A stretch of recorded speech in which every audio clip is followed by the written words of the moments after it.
tardes, buenas noches, cual sea la hora en la que nos estén viendo, amigas, amigos. Bienvenidos a Tequio de Ideas e Imaginación Política, este espacio de diálogo colectivo, de intercambio de ideas, de intercambio de pensamiento, de crítica, todo lo que nos permita la libertad de expresión y de pensamiento. Este es un lugar para recrear una serie de ideas en torno a los temas que nos apremian en los tiempos actuales. El día de hoy vamos a estar revisando el tema, pues, brutal, tremendo de la guerra. Tenemos claro que hay dos guerras, cuando menos dos grandes guerras abiertas en Europa Oriental, en lo que toca al escenario de Ucrania, y la guerra, o bueno, hasta este momento, el gran genocidio que se ha desarrollado en Palestina, en un conflicto que ya empieza a crecer con las agresiones de Israel hacia Irán, hacia Líbano, pero también la respuesta que ha habido de estos distintos países.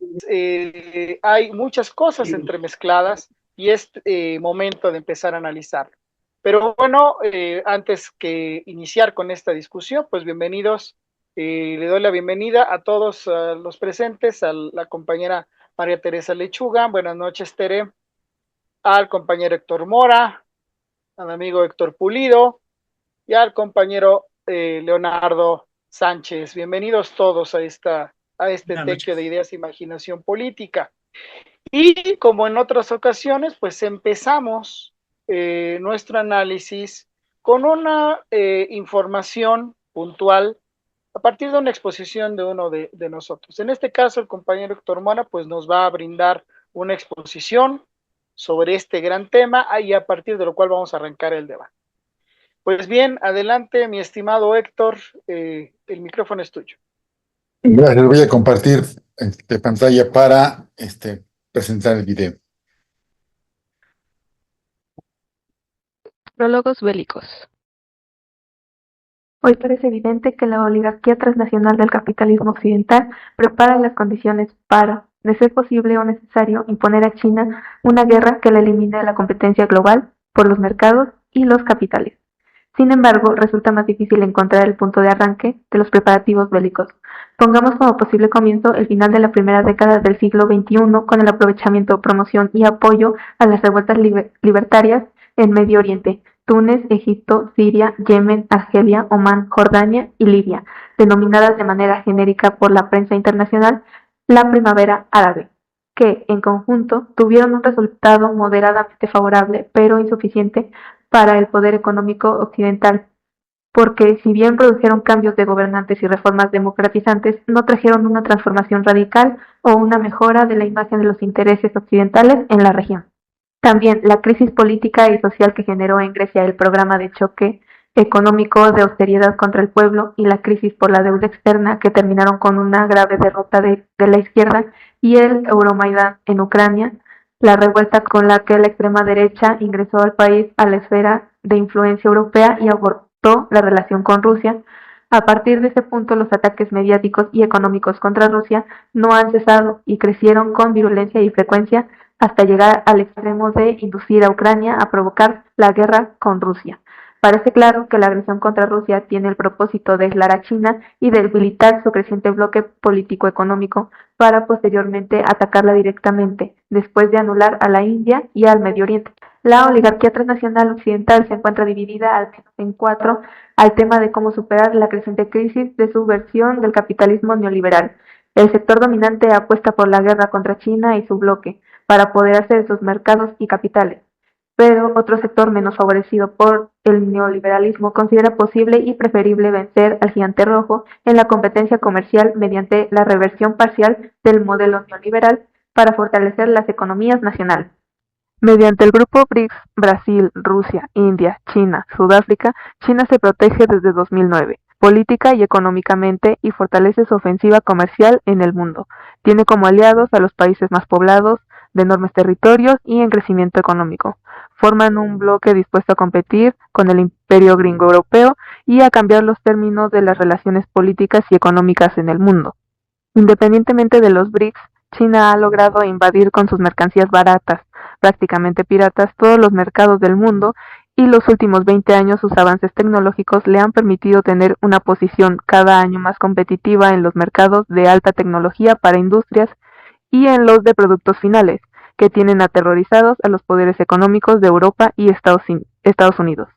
Por iniciativa de Rusia, el grupo BRICS se integraron 5 países más: Arabia Saudí, Egipto, Irán, Emiratos Árabes Unidos y Etiopía, 4 países del Medio Oriente que representan la mayor parte del territorio, los extremos occidental, oriental y sur de la región. Israel queda rodeado, y la mayor reserva petrolera, y 2 países del norte de África, próximos geográfica y culturalmente a los anteriores, todos ellos con la voluntad de liberarse del patrón dólar para sus transacciones comerciales, sobre todo petroleras, y diversificar su cartera de clientes para no depender tanto de Estados Unidos y Europa.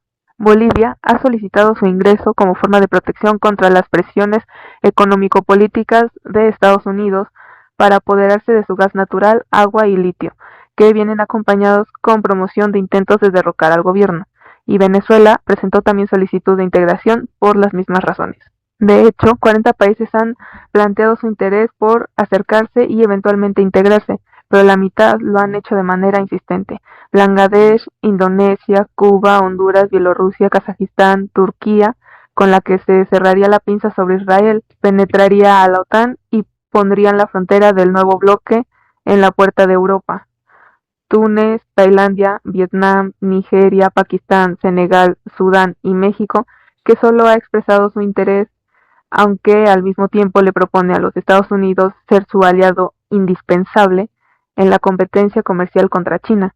La cantidad de países interesados o que desean integrarse y la cantidad económico-política geográfica de la lista muestran 2 hechos: el creciente rechazo a las políticas y denominación del imperio Estados Unidos-Europa, su notoria pérdida de poder y control, y en consecuencia la urgencia del imperio por derrocar a China y abortar su bloque.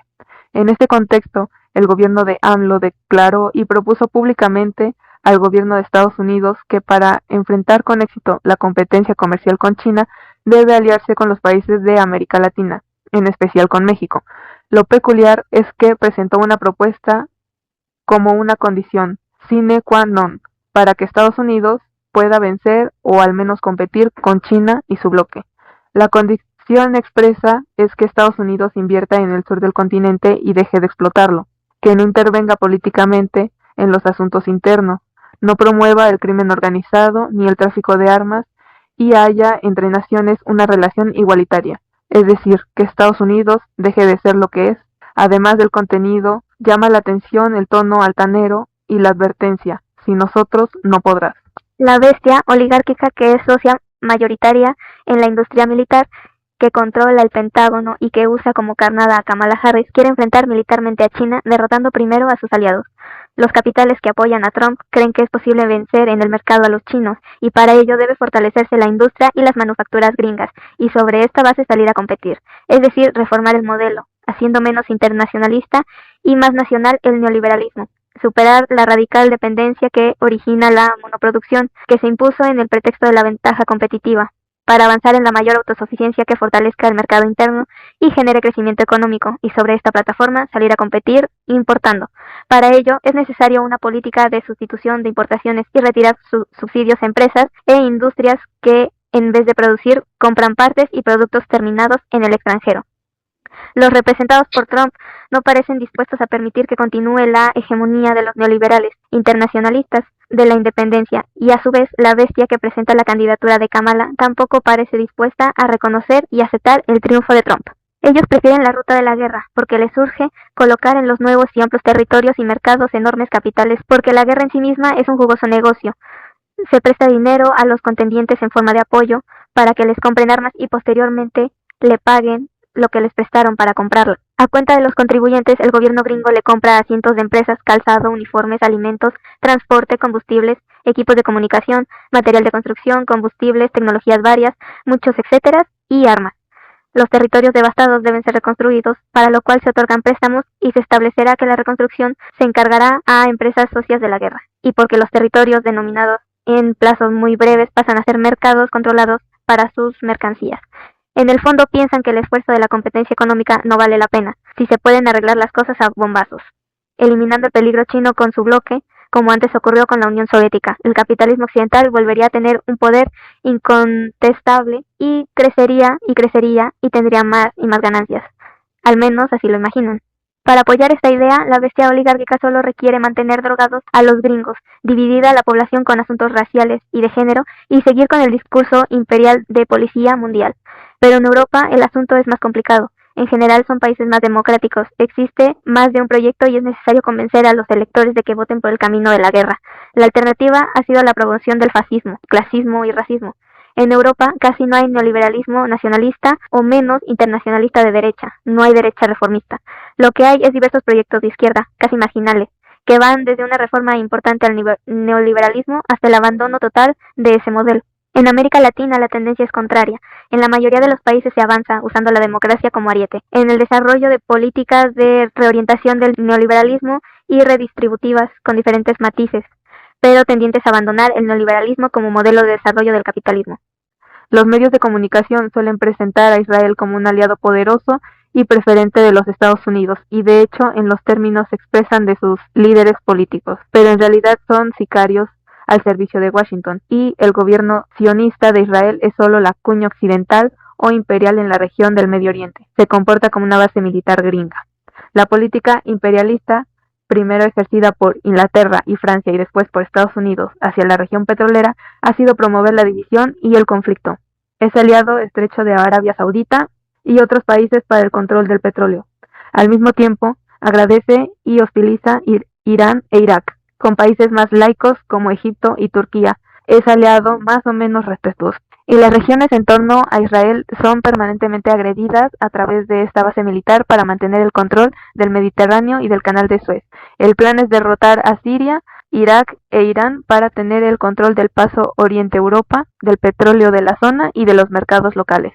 La base de la generación del conflicto ha sido el territorio y el petróleo, pero la justificación es la religión con el conflicto árabe-israelí y entre tendencias musulmanas. La proximidad de esta región con la India y la incorporación de varios países del Medio Oriente al grupo de BRICS más se convierte en una alarma estratégica para la oligarquía transnacional, por el petróleo, por el paso comercial y por la concentración del odio al imperio en la región. Las agresiones y sanciones económicas de Oriente se dirigen a aislar a China y debilitar su bloque para luego pasar al ataque directo. Donde está el debate es en si se debe preferir hacerlo política, diplomacia, mercado, sanciones, etc., o militarmente.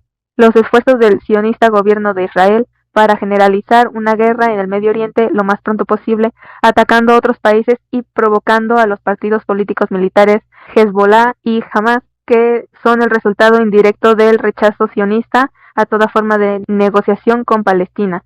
Quizás tengan como propósito forzar a un eventual gobierno encabezado por Trump involucrarse contra su voluntad en una guerra en marcha y así garantizar los flujos de dólares y armas que el genocida Netanyahu necesita para cumplir con la misión que le encomendaron los halcones de Washington y para no terminar en la cárcel por sus fraudes y crímenes contra la humanidad. Por cierto, para Estados Unidos el éxito o fracaso del sionismo en la guerra y la permanencia de Israel como Estado son asuntos de tercera importancia.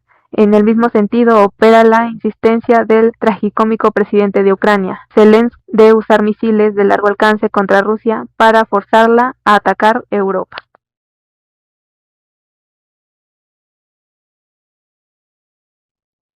Bien, pues ese es el material, la información que nos otorga el amigo Héctor Mora sobre este tema. En realidad, pues sí, estamos en el gran conflicto entre los dos grandes bloques, el estadounidense europeo y el euroasiático. Y en medio, las guerras económicas y particularmente las guerras militares, bélicas que sufrimos hoy en día. Y digo sufrimos porque no es solamente el pueblo ucraniano o el pueblo palestino o el libanés, es en realidad estas guerras están teniendo repercusión para todo el mundo. Y ese es el tema de análisis al día de hoy. Agradecemos al amigo Héctor Mora por esta información. Y bueno, pues pasemos al debate. Invitaría a nuestros panelistas, a Tere, Leonardo, Héctor, Pulido, ¿Quién quisiera abrir esto? El tema es fundamental, el tema es esencial. Adelante, Leonardo. Esta primera participación sería en torno a la guerra israelí y Palestina. Yo creo que hay que analizarla en términos de que cuál fue el origen cuál es el origen del conflicto. Eh, Cuando se iniciaron los enfrentamientos y cómo se fue consolidando el Estado de Israel. Eh, la forma en que se creó el Estado de Israel fue precisamente después de la Segunda Guerra Mundial, cuando las principales potencias decidieron tomar el territorio que en ese tiempo, un poco antes, estaba ocupado por Inglaterra, que estaba entre Cisjordania y Líbano, Gaza, una zona pues grande con referencia a los países que existían ahí, los territorios que habían ahí, pero esa es precisamente la zona de Palestina. Ellos decidieron ahí instalar un nuevo estado, el Estado de Israel. Ese nuevo Estado de Israel eh, fue cedido el territorio que estaba ocupando Inglaterra. Eh, para, para las potencias nunca fue importante la creación de un Estado palestino. A partir de entonces, de una manera por la fuerza, fue una de los actos más violentos que se llevaron a cabo. Eh, Ahí decidieron que ahí iba a estar el Estado de Israel, y la respuesta de los países árabes circundantes fue la de atacar al nuevo Estado prácticamente al día siguiente de su fundación. Lo atacaron y ahí fue el inicio de la guerra entre el Estado de Israel, los judíos propiamente dichos, o ya de manera formal, porque siempre hubo enfrentamientos, y ahí, digamos, arrancó este gran conflicto que hasta ahora no se le ve solución. Eh, una vez que iniciaron los enfrentamientos, Israel, con el apoyo de Estados Unidos y de Inglaterra particularmente, con el apoyo militar, al final de cuentas ganaron la guerra, se impusieron. Fue una de las primeras guerras que gana Israel. Le gana la guerra a los árabes, que eran muchos más, pero que estaban desorganizados, que no tenían la capacidad para coordinarse y que tenían diversos intereses políticos también entre ellos. Eh, Tiempo. a partir de eso se dio una gran expulsión de palestinos en la zona, que fueron alrededor de 700,000 palestinos. Fue terrible y perdieron ahí sus casas, sus territorios, incluso le llaman de manera, eh, para recordarla, le llaman la Nakba o catástrofe. Es la primera guerra que gana Israel, pero eso le da una situación geopolítica a Israel que lo hace más fuerte, porque cambia la correlación de fuerzas en la zona, y aparte de eso, aparece como un nuevo estado. Gracias, Leonardo, gracias. Pues ahí está el tema. No sé si Tere, Héctor Pulido quieran continuar con este análisis. Lo que dice Leonardo es importante, es el referente histórico, como al menos en lo que toca el conflicto en Medio Oriente, nace a partir de la imposición del Estado de Israel. Adelante, Tere. Sí, así es. Bueno, esto que nos menciona el compañero Leonardo, que es el punto específico de esto que estamos viendo en vivo, que es la masacre de un pueblo, ahora sí ya con el cinismo total, ¿no? De no importar para el Estado artificial de Israel genocida, que incluso a quien se tenga que llevar, es más, no solo no importar, sino parece ser esa su intención muy clara de que no haya una nueva generación de palestinos atacando a niños, ¿no? Como nunca antes habíamos visto, estamos asistiendo a un genocidio de todo un pueblo y que podría ser lo que más nos lleve a pensar entonces ahora en este contexto que nos ha hecho favor de presentar en este video el compañero Héctor Mora, qué es a lo que nos estamos enfrentando en este ya avanzado siglo XXI. Y digo avanzado si consideramos la propuesta que algunos analistas, por ejemplo, Arturo Ramos, que es integrante de este tequio que aquí nos convoca cada 15 días, que proponen que un siglo, muy brodelianamente, muy al estilo de Brodel, no comienza el 1 de enero de tal año, porque así es cronológico o matemáticamente como está estipulado, sino que empieza cuando hay toda una serie de eventos coyunturales que arrancan un cambio importante en la historia. Y en ese sentido, Arturo propone que, por ejemplo, el siglo XXI arranca en los años 70, cuando inicia el proceso de globalización y cuando vemos que está cerrando el periodo de la Guerra Fría del siglo XX. Tras unos 2, 3 años de globalización, iniciará todo el experimento del rostro neoliberal del capitalismo, que conocemos bien cómo ha sido su historia ya en casi medio siglo, ¿no? Contra el que hemos luchado muchos países y que empieza a experimentarse en Chile. A partir de ahí me atrevo a decir entonces, bueno, en un avanzado siglo XXI, ¿qué es lo que ya estamos viendo?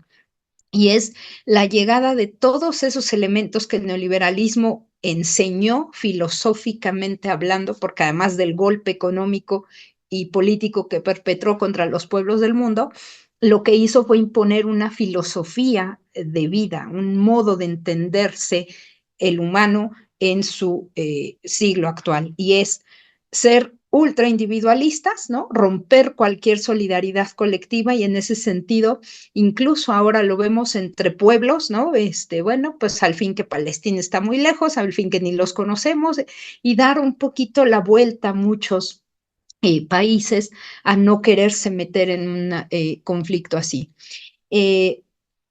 Una visión posmoderna del mundo, todo es relativo, todo se vale, todo tiene que ver más con el sentir que con el razonamiento, y en ese sentido pues se ha perdido mucho el sistema axiológico de valores de cómo estamos parados en el mundo, y finalmente un pragmatismo, ¿no? Hacer las cosas con arreglo a intereses o afines y no a valores. Todo eso lo vemos hoy combinado, que se expresa en este tipo de conflictos en donde vemos una guerra híbrida en este contexto de la nueva Guerra Fría, que es el paralelismo de la Guerra Fría anterior y guerras subsidiarias como estas de Medio Oriente.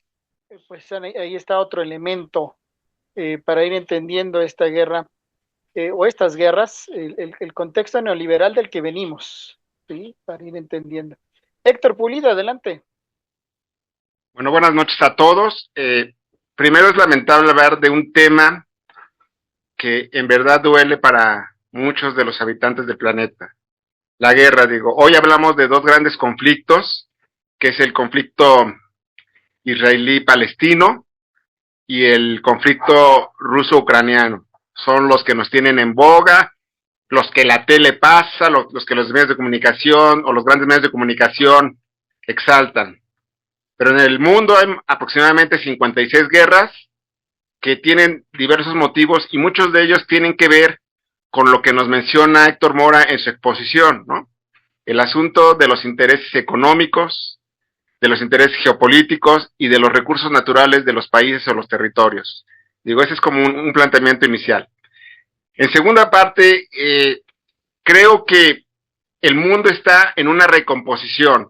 Esa recomposición viene de este mundo unipolar, unilateral que tenían los Estados Unidos de Norteamérica después de la caída del muro de Berlín, y entonces hoy empezamos a tener una nueva reposicionamiento de nuevos actores políticos. Estamos hablando de China, de Rusia, de India, o lo que le llaman el sur global, ¿no?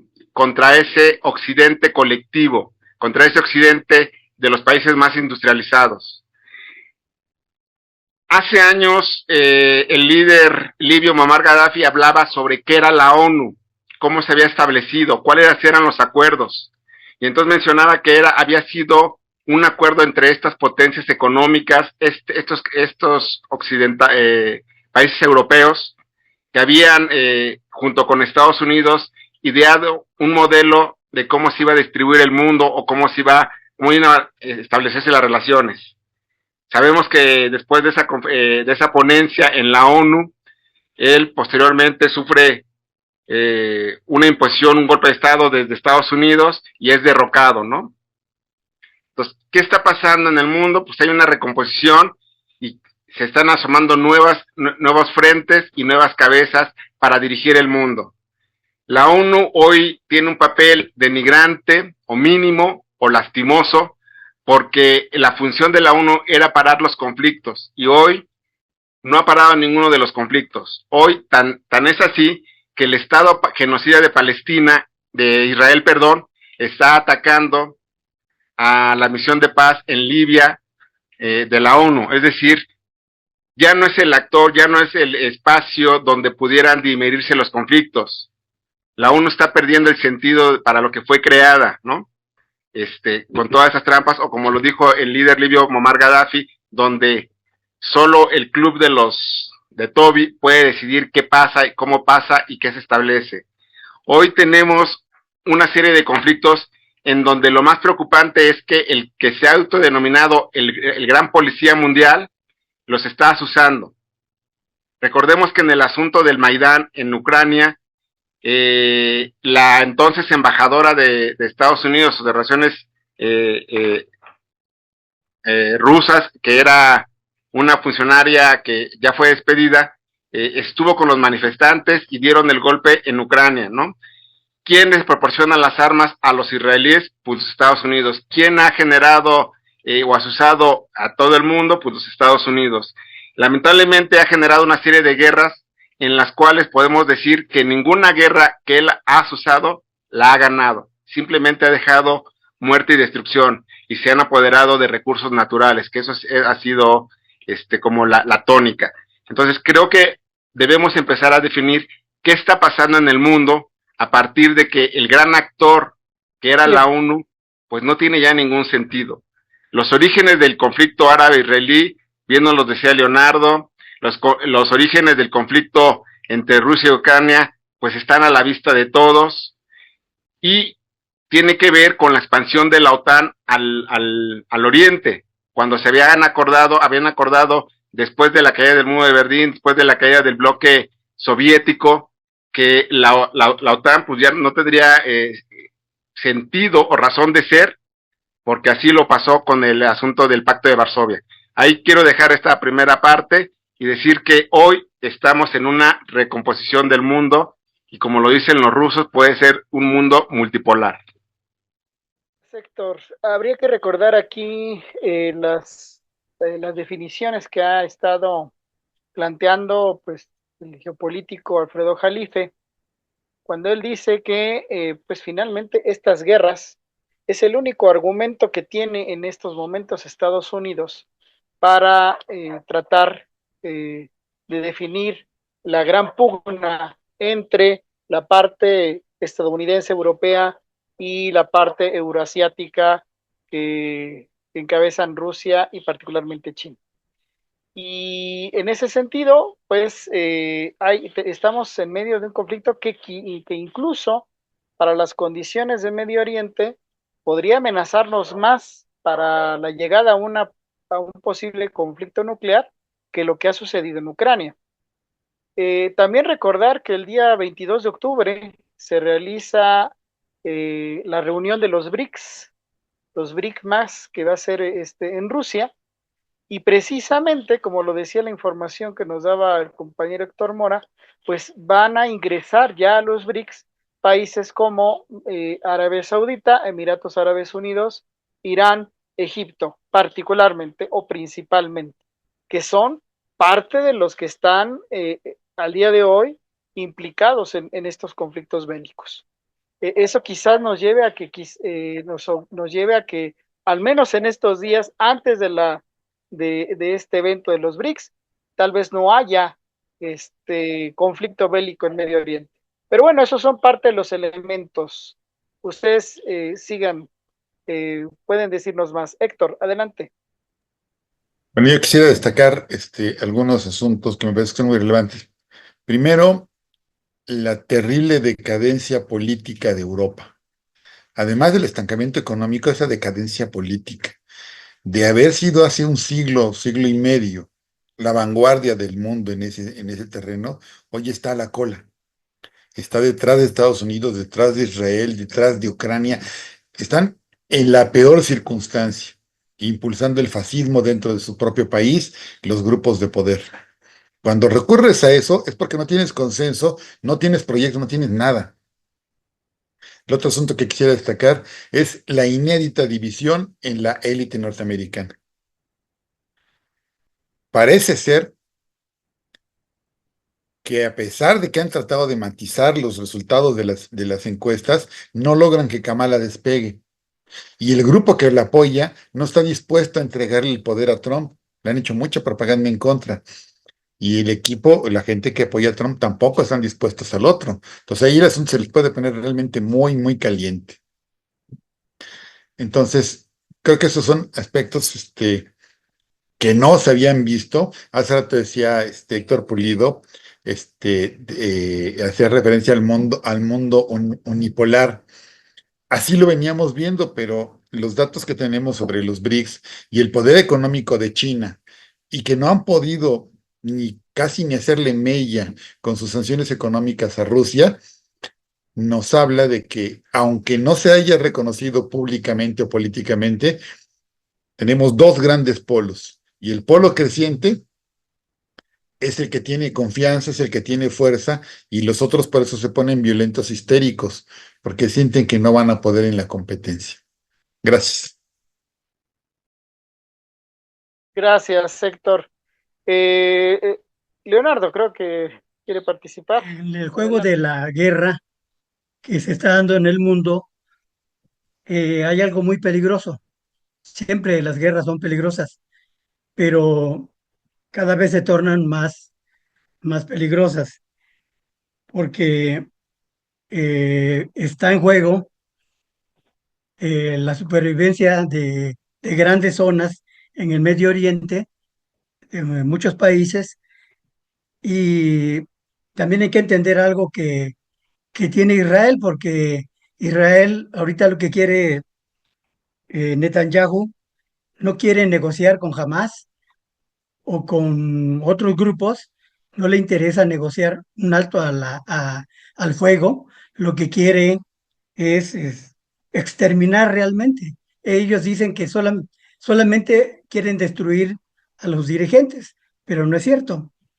Se llevan más de 42,000 muertos por los ataques, por los bombardeos, además de más de 10,000, se calcula con unos 10,000 personas están bajo los escombros y hay un número indeterminado de detenciones que ha hecho Israel, o sea, de palestinos o de árabes que se encuentran en cárceles de Israel. Entonces, todo eso pues tiene desde el 48, que de 1948, que se viene incrementando y que se viene haciendo más violenta, pero hay algo grave, decía, que son las armas atómicas. Y quien le dio la tecnología de desarrollar armas atómicas a Israel por primera vez fue Francia, precisamente como un acuerdo entre Israel, Francia e Inglaterra para atacar a Egipto, cuando en 1956, a raíz de que había un control de que estaba el canal de Suez ya estaba en manos de Egipto. Entonces hubo un complot, se pusieron de acuerdo esos tres países, atacaron a Egipto y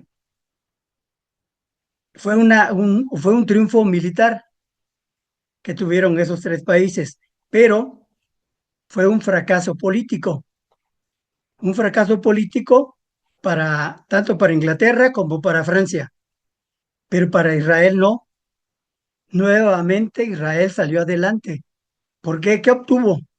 Obtuvo a cambio de mover al final de la guerra, presionados por Estados Unidos y por la Unión Soviética, tuvieron que retirar los ejércitos, pero Israel no se retiró hasta que no consiguió de Egipto el compromiso de que ya no iba a entregar armas a los guerrilleros.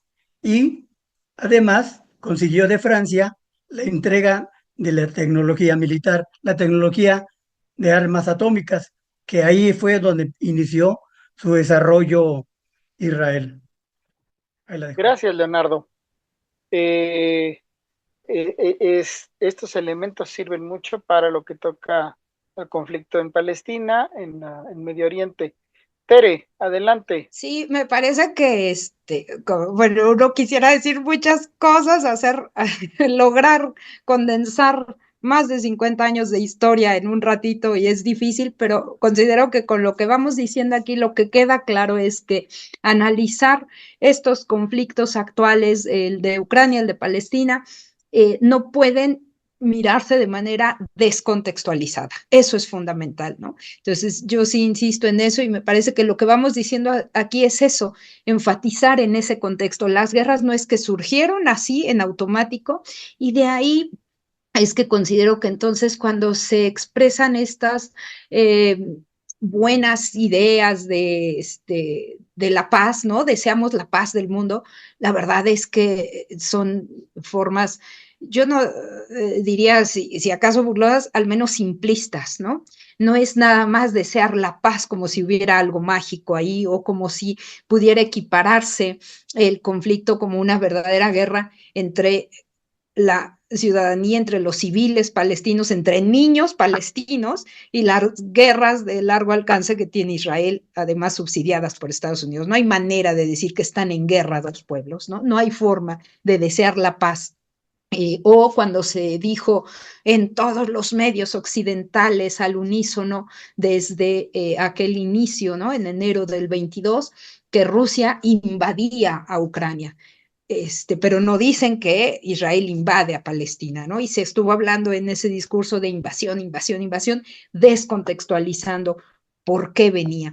Yo sí quiero insistir en esto porque todo conflicto tenemos que analizarlo en ese contexto y ese contexto a fuerza remite a la historia. Insistir en que lo que estamos viviendo es ese periodo de una nueva guerra fría o como le han llamado algunos, la guerra fría 2.0, porque parece que más allá de un paralelismo, si lo pensamos bien, es una continuidad, es una consecuencia de muchas cosas que quedaron ahí pendientes que nunca terminaron y que fue este conflicto por el poder, por la hegemonía entre los Estados Unidos y el otro polo. Ese otro polo que finalmente asume ser multipolar o querer ser multipolar y que efectivamente lo que se busca, ya lo decía Héctor en el video, que lo que se busca por parte de Estados Unidos es romper cualquier alianza entre Rusia, China y hacer crecer esa fuerza. Aquí nunca mencionamos, por ejemplo, el papel de África, ¿no?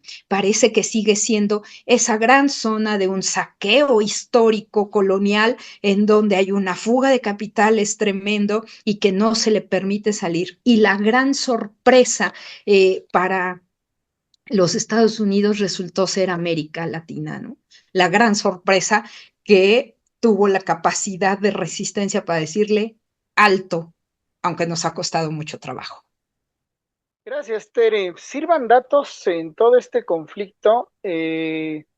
Obviamente Israel ha estado agrediendo a otros países, ha agredido a Irán, ha agredido a Líbano, particularmente a Hezbollah, pero ya sabemos que Irán atacó a Israel recientemente con un arma que los israelitas no esperaban, que fueron los cohetes hipersónicos, contra los cuales no tuvieron defensa, y al intentar invadir Líbano, Hezbollah pues los ha derrotado ya en un par de encuentros a nivel terrestre, y los israelitas apenas se han podido penetrar 1 kilómetro en territorio libanés. Entonces, a Israel se le ha complicado también. Y en el escenario ucraniano, pues también tener el dato que recientemente el Departamento de Defensa también ya declaró que el apoyo militar a Ucrania va a empezar a ser muy limitado por las propias condiciones de producción armamentista de los Estados Unidos. Ahí están esos datos. Estamos viendo una guerra en otros términos. Tenemos la guerra que nos han planteado el romanticismo de Hollywood, donde aparecen los héroes que liberan zonas de los malvados, con esa retórica, con ese discurso que imponen los grandes medios de comunicación globales, todos por cierto sajones o estadounidenses, que plantean que todo aparece de la nada, ¿no? Es una guerra de buenos contra malos. Los buenos son todos los que no son Estados Unidos o Occidente, los buenos son todos aquellos los que se pliegan a los designios del capitalismo, los buenos son todos aquellos que ensalzan en sus discursos y en su retórica la palabra de democracia, pero que no la generan, y los malos son todos aquellos que no se someten al designio de los Estados Unidos. Ese es como el gran discurso que nos han implantado. Los medios de comunicación lo único que te dicen, lo decía Teresa, es que hay un discurso que nos han implantado y que nos han dicho, es así, ¿no? Y recordemos la frase popular y la frase más simbólica, que la primera víctima en la guerra es la verdad. Hay una guerra en los medios de comunicación y esa guerra parece que la van ganando los israelíes y que la van ganando los ucranianos. Esa guerra que está ahí, que se ven imágenes, que se ven discursos, que se ve en el famoso apoyo internacional, en las conferencias de paz. Es una guerra que nos están diciendo, pero está la guerra en el territorio. Esa guerra en donde están aprobando nuevas armas, la famosa guerra electrónica, porque ahora resulta que toda una infraestructura que comprende millones de dólares es superada por estos helicópteritos que son, ¿cómo se llaman? Los que se manejan a control remoto. Los drones.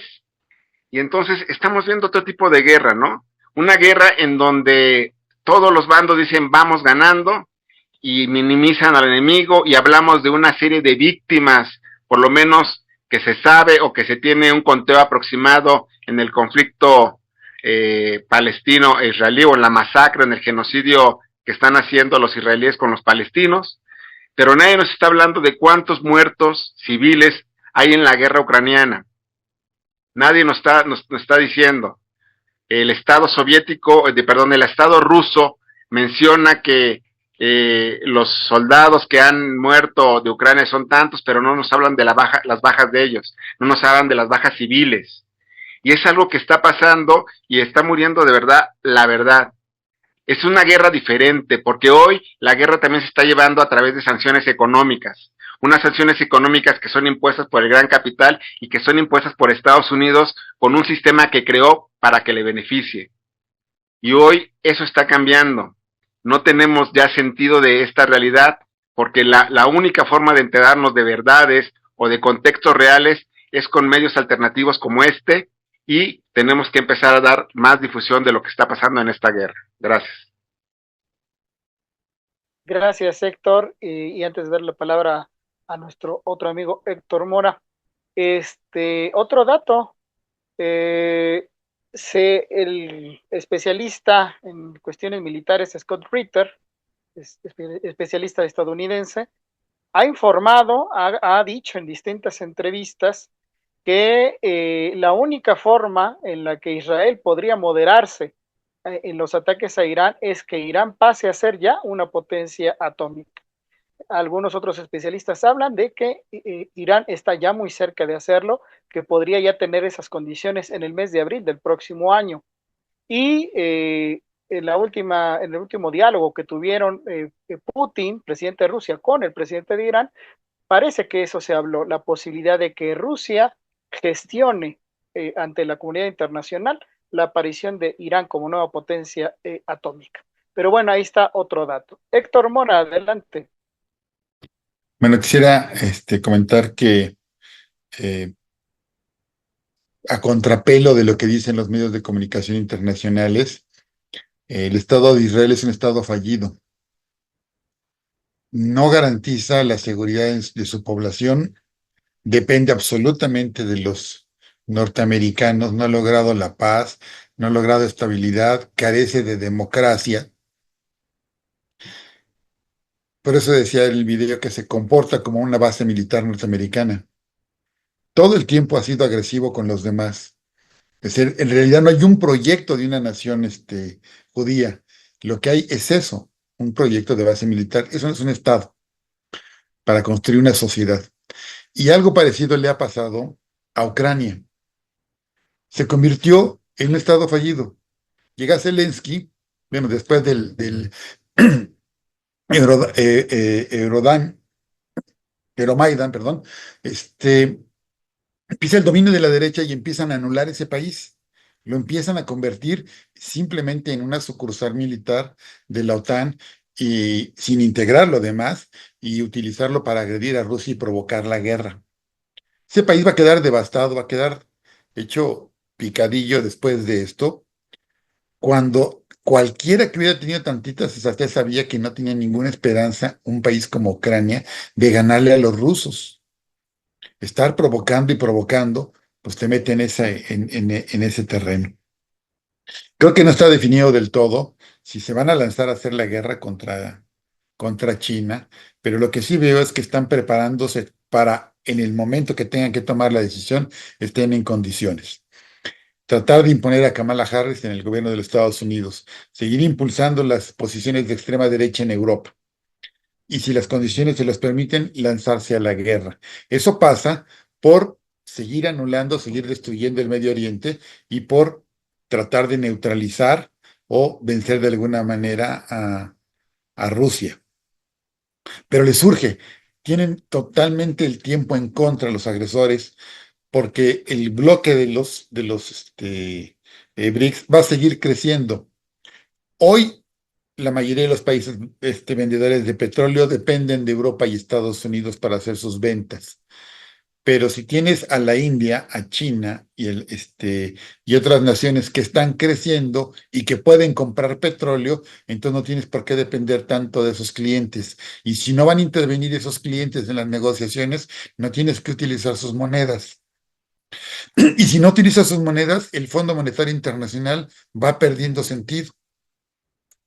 Es decir, todo el esquema que surgió después de la Segunda Guerra Mundial y que se construyó a partir de la ONU va a ir perdiendo sentido. Por eso le surge tratar de hacer la guerra. No es un tiro fácil porque están en desventaja. Lo que pasa es que ellos son los agresivos y nos han dicho durante décadas y décadas que el gran poder es Estados Unidos y que Europa es muy poderosa, pero lo que estamos viendo con Europa es realmente un asunto trágico. Como decían algunos de ustedes, compañeros, es paradójico cómo Latinoamérica se encuentra ahora en la vanguardia y en situación de democracia o de avances hacia la democracia y de paz, hemos estado desmantelando el neoliberalismo a contrapelo del gran capital. Gracias. Gracias, Héctor Mora. Héctor Pulido. Debemos recordar que también hay dos conflictos en puerta. Uno es el conflicto en China, en el asunto de Taiwán.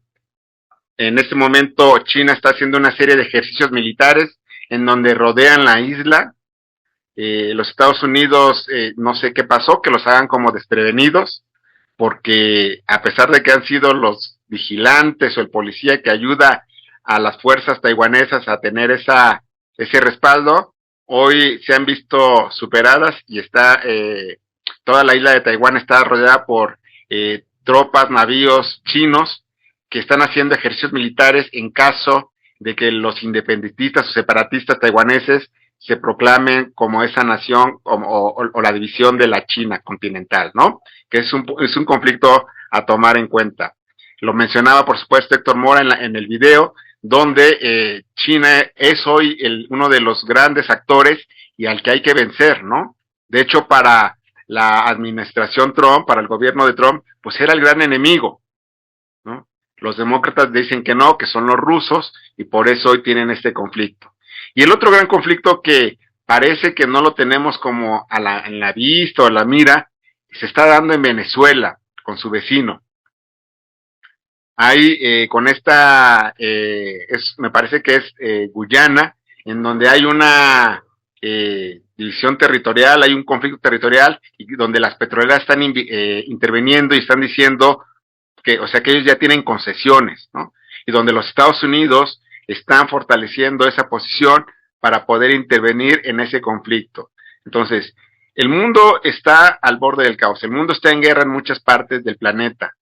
Lo que está pasando es, como lo mencionaba al principio, están generándose nuevos actores globales y que están teniendo no una supremacía sobre este mundo occidental, sino teniendo mayor voz y voto y decisión sobre lo que está pasando en el mundo.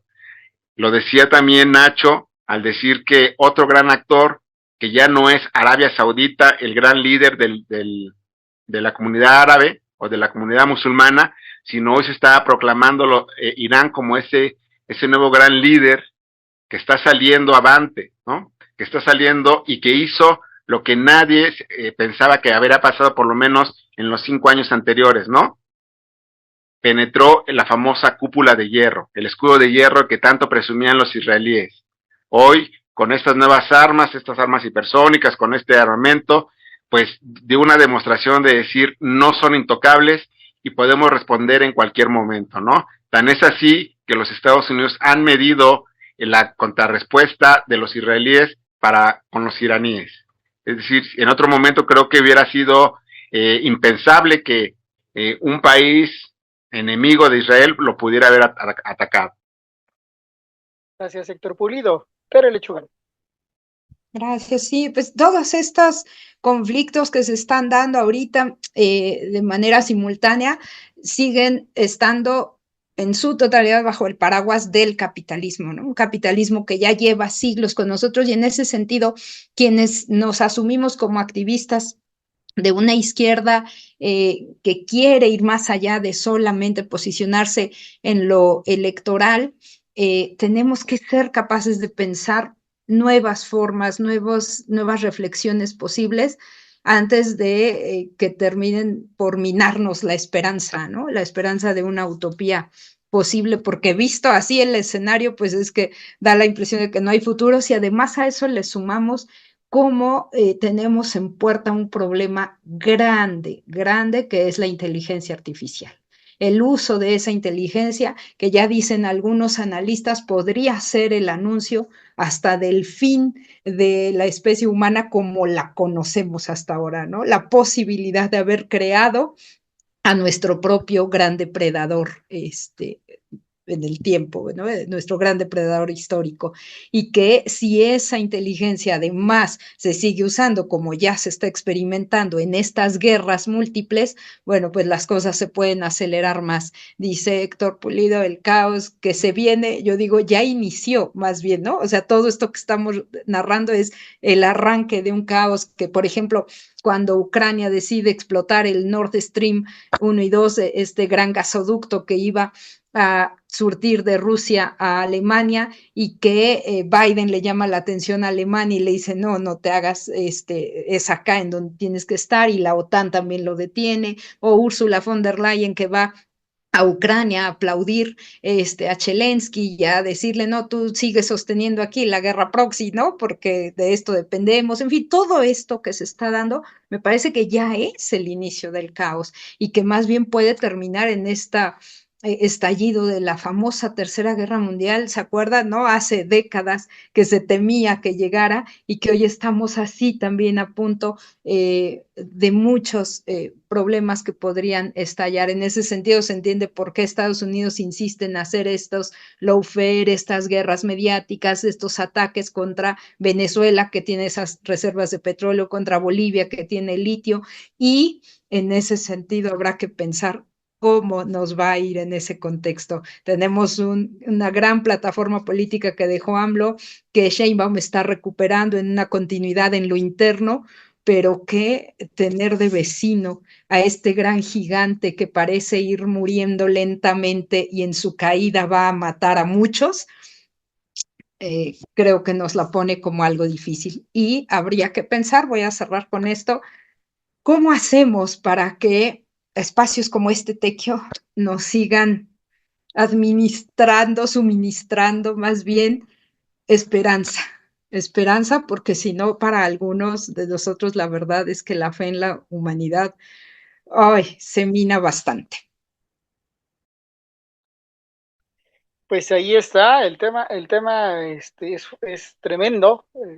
Las proximidades de un tercer conflicto mundial, incluso con implicaciones o condiciones de carácter nuclear, pues ya están ahí presentes. Las posibilidades, las amenazas están ahí presentes, distintos especialistas lo están advirtiendo y habría que empezar a tomar con mucha seriedad todo esto. Pues antes de irnos a la ronda de conclusiones, si les parece, solo recordar que el especialista, volviendo a citar al especialista militar Scott Ritter, él dice que en las condiciones actuales ni Ucrania ni Israel podrían soportar ofensivas de sus adversarios correspondientes, es decir, Ucrania no tiene ya condiciones de resistir próximos avances de Rusia e Israel no puede resistir un ataque conjunto de Hezbollah, de Irán, incluso de Hamas, y si sumamos además a otros adversarios como los yemenitas hutíes, que también tienen condiciones militares. En fin, ahí está el tema, y si les parece, pues vamos a las conclusiones finales. ¿Quién quiere empezar en esta última ronda? Adelante, Leonardo. Perdón. Creo que hay que empezar con un poco de esperanza de que sí se va a resolver el asunto de Israel y Palestina. Y eso tendría que ser, claro, con voluntad, con mucha voluntad política de las potencias y, y además eh, lograr que se reconozcan mutuamente los estados tanto de Israel como un estado palestino, pero con los límites que se dieron cuando se fundó Israel, con esas dos condiciones, pero tendría que hacer, o sea, sería un paso previo antes de que empiecen a estallar las bombas atómicas. Después, a lo mejor ya no tenga sentido nada.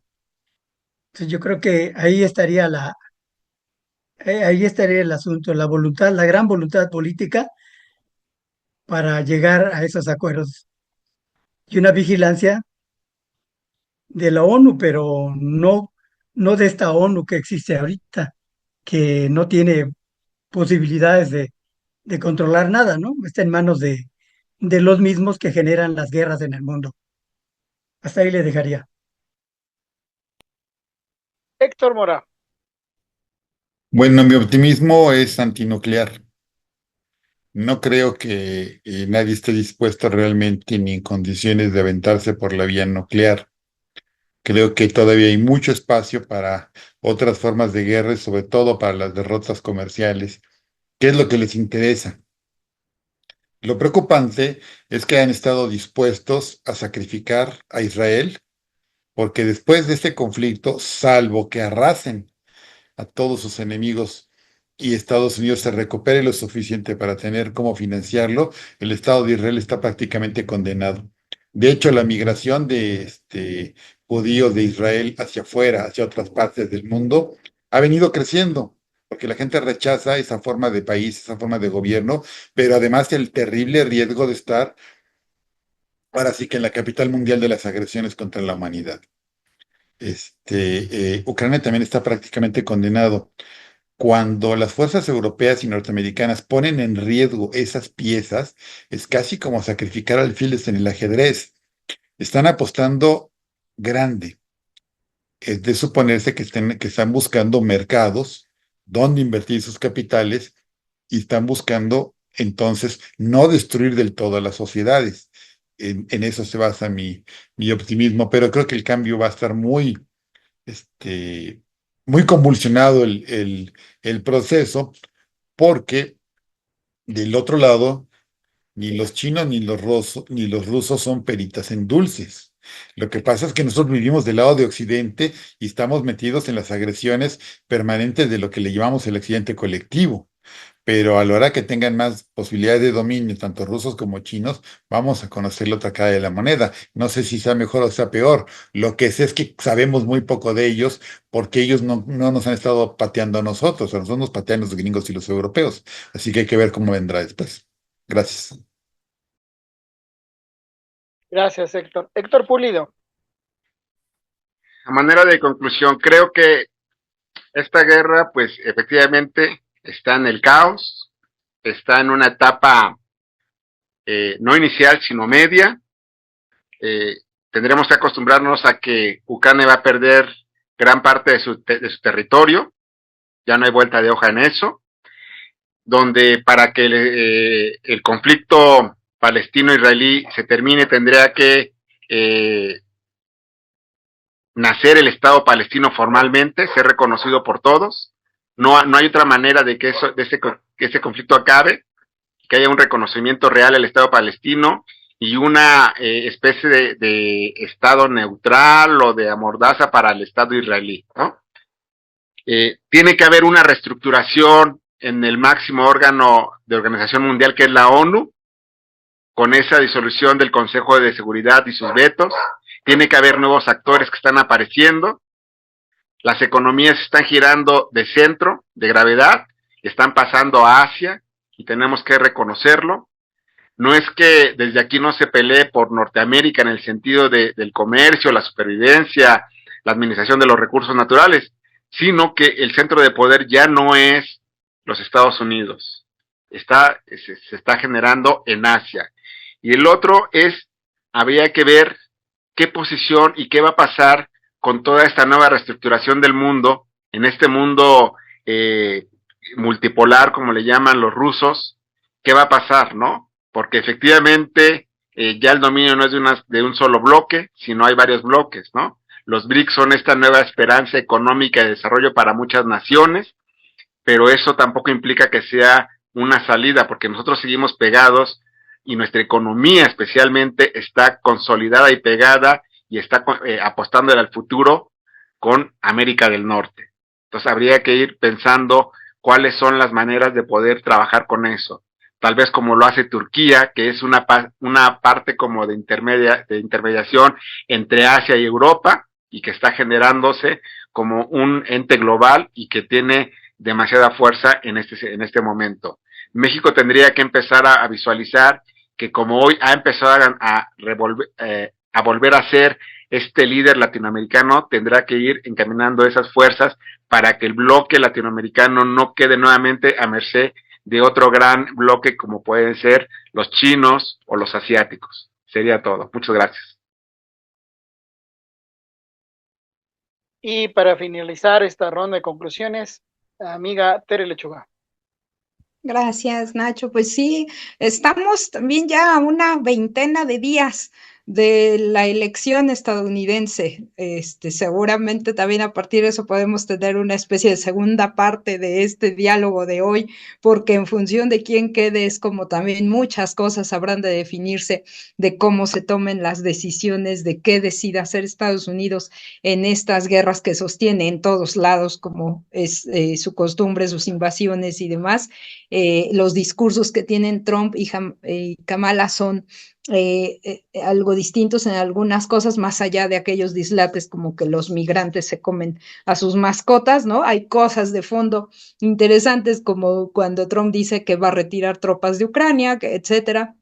Kamala, por el contrario, parece insistir más en ese ataque a Rusia, en fin, eso creo que nos llevará a pensar también nuevos escenarios y que debemos estar listos para ello. Y entre tanto, me parece que lo que aquí sí tenemos que seguir sosteniendo como mucha gente, y eso da cierta esperanza, es que tenemos que pugnar por una Palestina libre, una Palestina a la que esa OLP que la comanda, en realidad lo único que ha hecho durante décadas es gestionar la ocupación ilegal israelí en el territorio de Gaza y que se ha ido carcomiendo su territorio. Finalmente, a pesar de todas estas bajas que ya suman mucho más de 40,000 civiles atacados por parte de Israel en Palestina, lo cierto es que ese Estado en términos simbólicos, pues no solo no muere, sino que además ha crecido bastante. Así que, pues, viva una Palestina libre. Y con esto cerramos las participaciones de nuestros amigos panelistas y que nos ayudan a analizar este contexto. Precisamente al final del día, desafortunadamente, las guerras las pagan los pueblos. Las cifras de estas dos guerras son tremendas. En la guerra de Ucrania sabemos, a modo de dato, que han muerto 200,000 soldados rusos y por la parte ucraniana 80,000.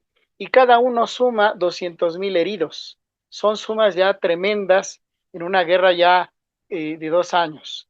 Y en el caso de la guerra en Medio Oriente, las situaciones son más difíciles y más dolorosas porque las víctimas han sido fundamentalmente civiles, básicamente porque Israel ha atacado civiles. Ahí ya se suman, en el caso de las víctimas del ataque a los ataques en Gaza, 42,000 víctimas, el 70% mujeres y niños.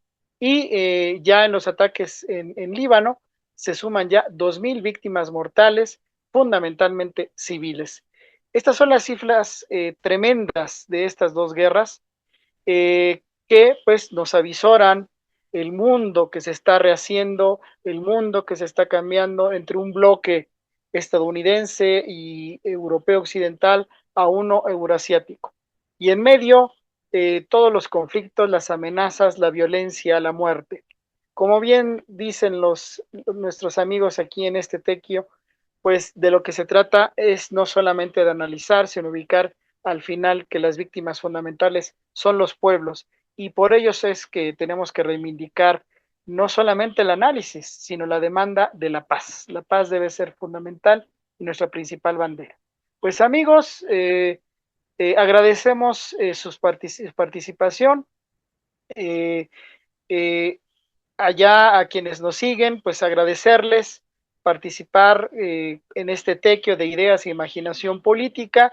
Estaremos analizando otros temas en otra oportunidad y por su atención, pues muchas gracias. Gracias a todos. Y bueno, recordarles que tenemos ya nuestros videos en YouTube, en el canal Círculo Rojo, y pues les vamos a invitar a que acudan a revisar estos materiales y nos ayuden también con sus observaciones, sus consejos y por supuesto sus porras y sus ánimos para seguir con este esfuerzo de análisis. Muchas gracias.